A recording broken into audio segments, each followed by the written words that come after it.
Կառավարությունը որևէ քայլ չի անելու, որից կտուժեն աշխատող հղի կանայք, սա վարչապետի գլխավոր պահանջներից է, սոցիալնախարարը տեղեկացնում է, թե այս ընթացքում հանրային քննարկումներ են տեղի ունեցել, խնդրի վերաբերյալ լավ առաջարկներ կան, դրական միտումներ, սակայն վարչապետը դեռ չի տեսել։ Հանրային քննարկումները, որոնք այս ընթացքում տեղի ունեցել, բավականին լավ արձագանք է գտել, նաև բավականին առաջարկություններ են լավ արձագանք չեն տեսել, միշտ դժգոհություն են տեսել։ Դժգոհությունները կարծում եմ, եթե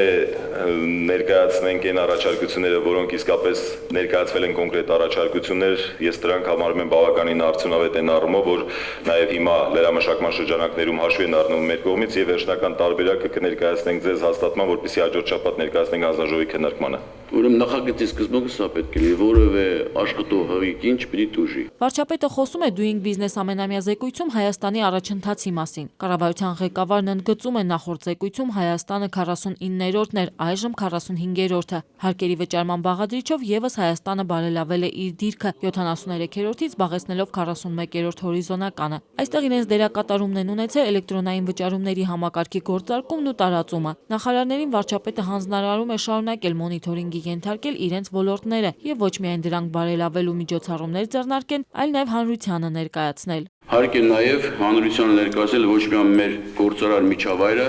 այլև մեր արտադրողին։ Օրինակ, կարելի է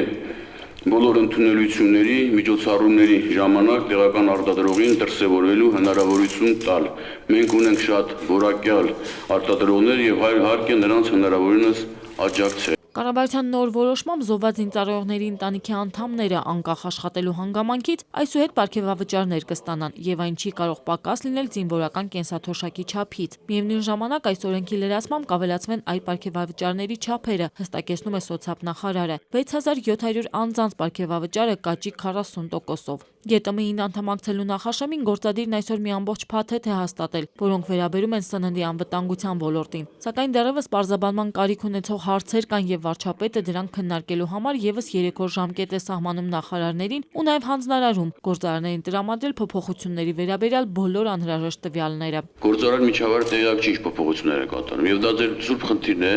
բոլորդ որ պատկանամարմինները մարդկանց հրավիրեն գործարար միջավայրի մարդկանց եւ ներկայացնեն թե ինչ է սպասում հունվարից հետո իրենց։ Նոր ու ավելի խիստ պահանջներ են հաստատվում գործադրի կողմից Հնդկաստանում գոմեշի միս արտադրող կազմակերպությունների համար։ Մասնավորապես առնվազն 10 տարի միս արտադրելու փոխարեն անհրաժեշտ կլինի առնվազն 15 տարվա գործունեություն։ Սրանով ակնկալվում է սահմանափակել մեր երկիր ներկրվող գոմեշի միսը, խթանելով անասնաբուծությունն ու տեղական արտադրանքը։ Առաջարկը ոգևորիչ է, բայց պետք է մտածել նաև գնաճի մասին, նկատում է վարչապետը։ Մեզ համար պետք է լինի գերխնդիր, մսամթերքի գնաճ չլինի մեր երկրում եւ այո, ես համաձայն եմ, որ մենք ամեն ինչ պետք է անենք, որպեսզի խրախուսենք անասնապահությունը մեր երկրում։ Գործադրի որոշմամբ Երևանում չինարենի խորացված ուսուցմամբ դպրոց կկառուցվի։ Հայ-չինական գործակցության արդյունքի, ասում է Արմեն Աշոտյանը։ Շինարարական ծախսերը հոգալու է չինական կողմը։ Հնարավոր է, որ այն դառնա արևելյան Եվրոպայում ու ԱՊՀ-ում նման կարգավիճակ ունեցող ամենախոշոր դպրոցը։ Լինելու է հայկական դպրոց,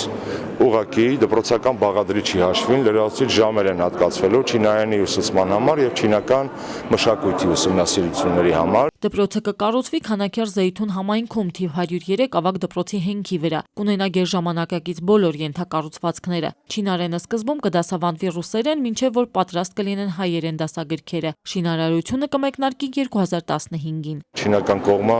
մեծ ողջավորությամբ ու պատրաստակամությամբ այս առաջարկը ընդունելով նաև ներդրումի մեծ ծավալ է նախատեսում մի քանի միլիոն ամերիկյան դոլարին համարժեք նախնական տվյալներով շուրջ 8 միլիոն ամերիկյան դոլարին համարժեք ներդրում է լինելու։ Հայկական կողմը նմանատիպ ծրագրի առաջարկ է արել նաև արաբական մի շարք երկրներին։ Բանակցությունները դեռ ընթանում են։ Աննա Գրիգորյան, Գևորգ Մանուկյան, ժամը լրատվական։